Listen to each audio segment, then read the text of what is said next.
If the headset does not operate correctly, you can restart to factory setting. Set the headset into the charging case and leave the cover of the charging case open.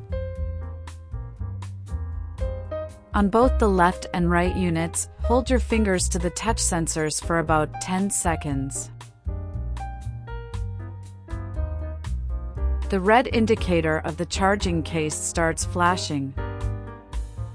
Release your fingers within 5 seconds after the indicator starts flashing. When the initializing will be complete, the green indicator of the charging case flashes 4 times. You should delete the pairing information for the headset from the connected device and then pair them again.